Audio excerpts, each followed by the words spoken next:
Then yesterday morning, a large squadron of German planes attacked another convoy. According to German reports, a total of 55,000 tons of enemy shipping went to the bottom of the English Channel.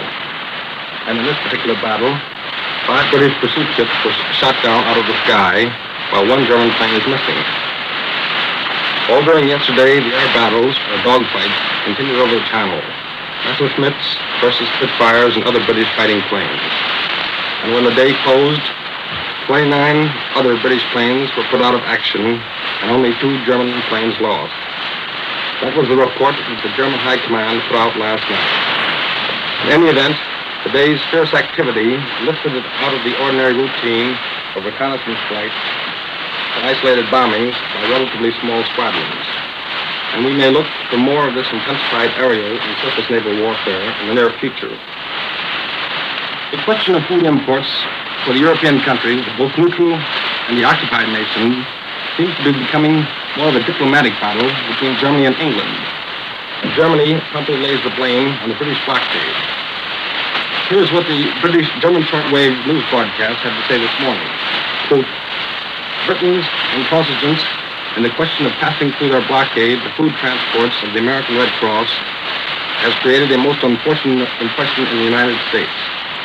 The painful effect of the British attitude has only been sharpened since the British propaganda argument that all such charity on the part of the United States could not help but be of use to Germany in the long run has been consistently refuted by the highest American authorities. End of quote. And last night, in both press and radio reports, the Germans make their viewpoint clear.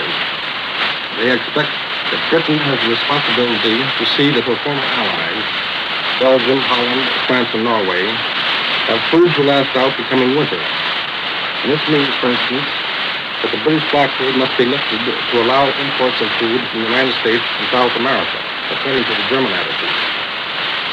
As for the food situation here, well, the Bush Zeitung this morning reports on its financial page that quantities of corn, potatoes, fruits, and vegetables coming into Germany are larger now than they were in times of peace. For instance, in the Berlin paper this morning, there was a picture of tomatoes being loaded on a French ship at Guernsey on the English Channel Islands to be brought to Germany. And then the other day, my hotel porter handed me an envelope with some extra butter for this week. That is your increased rations, he told me. This is new visible evidence of the victory spoils to the average German citizen in this 11 months war. This extra butter either comes from Denmark, the Low Countries, or France. As for France itself, there is a statement in the Bush Zeitung that there will be no starvation or shortage in some food items, such as butter. It points out there are approximately 6 million refugees in the unoccupied part of France, and normally this area supports 14 million French people. The paper goes on to say, quote, the financial needs of France are very great. But that is the problem that will have to be solved by the Vichy government. End of quote. This is Edwin Harpich. I'm returning now to Columbia, New York. This is New York. Here's the bulletin from Berlin. The German High Command asserted today that the German Air Force sank or severely damaged a total of 28 British ships in attacks yesterday. Rome. A High Command communique said today that 16 Italian fighter planes had shot down 5 of a fleet of 27 British fighter planes with the loss of 2 of their own number in an air battle over the Libyan-Egyptian frontier.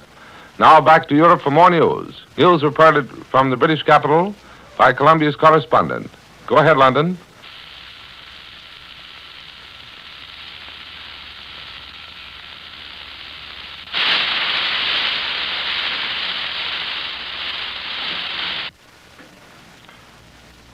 This is Columbia in New York, calling Columbia's correspondent in London. Go ahead, London.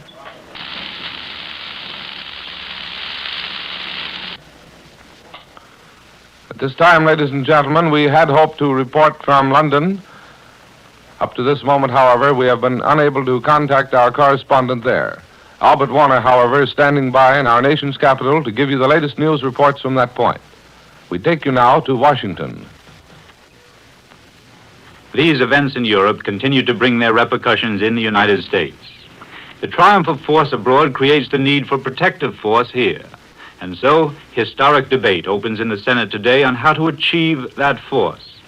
The conscription bill is up for action, a bill that would make peacetime history in the United States.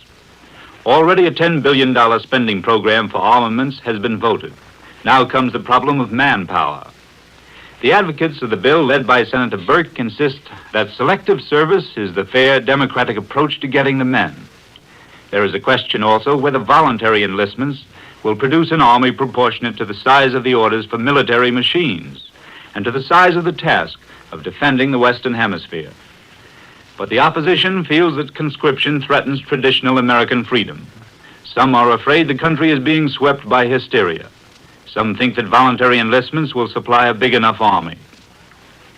Now, right at the beginning of this debate, which may last for 2 weeks, many on both sides of the issue are taking it for granted that some kind of a conscription bill will be passed at the end. The principal issue will rise on amending the present measure. There, the chief voting issue will be the amendment proposed by a shrewd Democrat from Connecticut, Senator Maloney. Senator Maloney proposes that no one be drafted until it is seen whether a call for voluntary enlistments will yield 400,000 more men before January 1st. The draft setup would be established, but no one could be called during this test period. If there were enough enlistments, the draft would be postponed indefinitely. To encourage voluntary entry into the Army, the senator proposes to cut the enlistment term to 1 year and raise the basic pay of soldiers from $21 to $30 a month. There will be strong support for that amendment.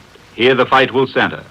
Even if it should happen to be adopted, it still writes into law on an alternative basis the principle of universal service, ready for use when needed.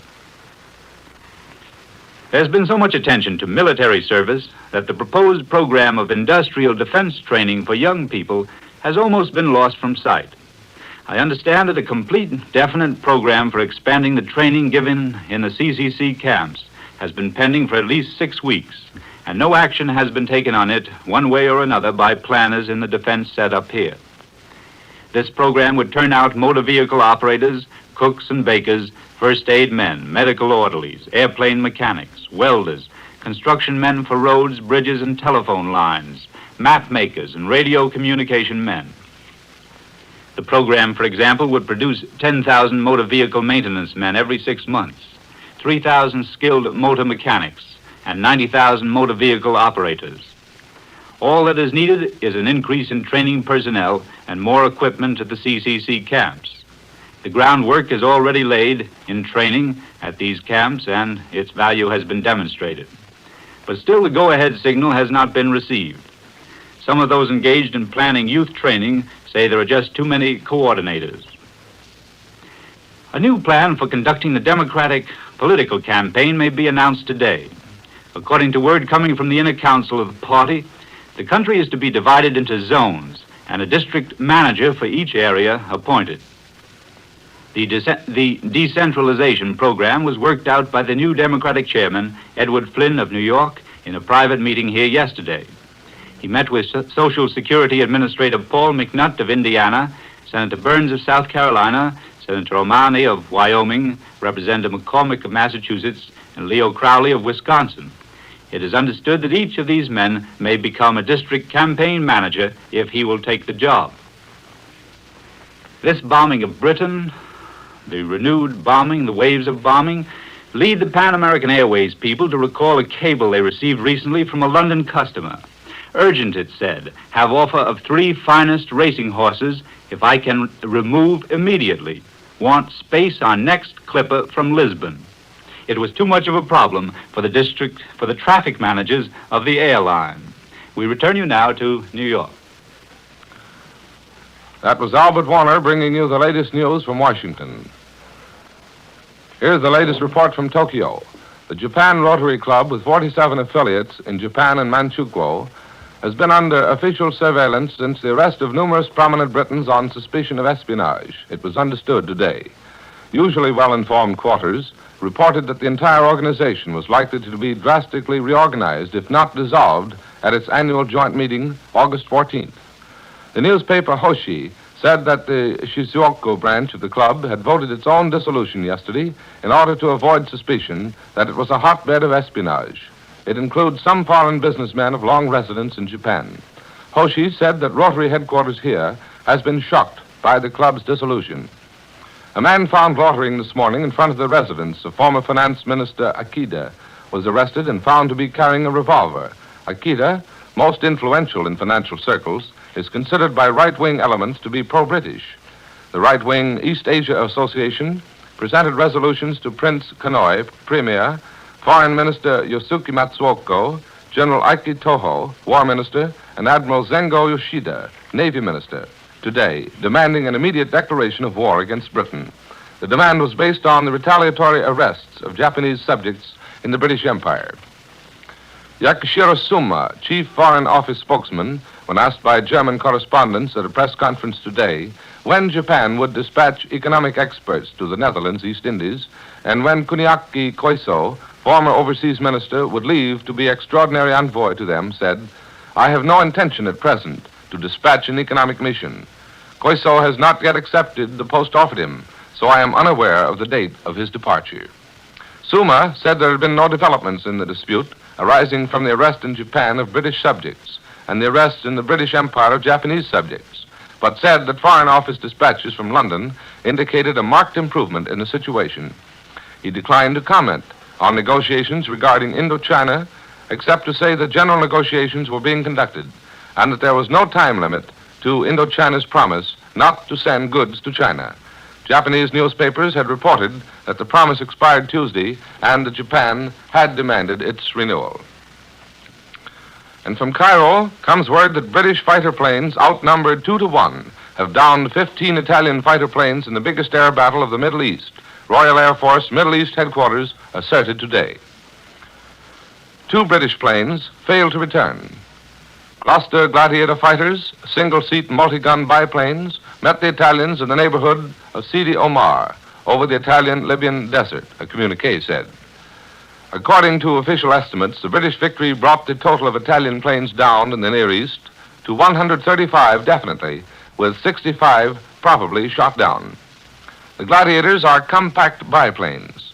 Models now possibly outdated had an admitted speed of 250 miles an hour. 2 of their 4 machine guns are mounted in troughs in the sides of the fuselage, easily reached by the pilot, and 2 are mounted forward below the lower wing, 1 on either side of the fuselage and outside the propeller radius. On the other side of the battle in Rome, a high command communique said today that 16 Italian fighter planes had shot down 5 of a fleet of 27 British fighter planes, with a loss of 2 of their own number in an air battle over the Libyan-Egyptian frontier. And with these news reports, Columbia concludes another broadcast of worldwide developments. You heard Edward Hartridge reporting from Berlin, Albert Warner from Washington. This is the Columbia Broadcasting System.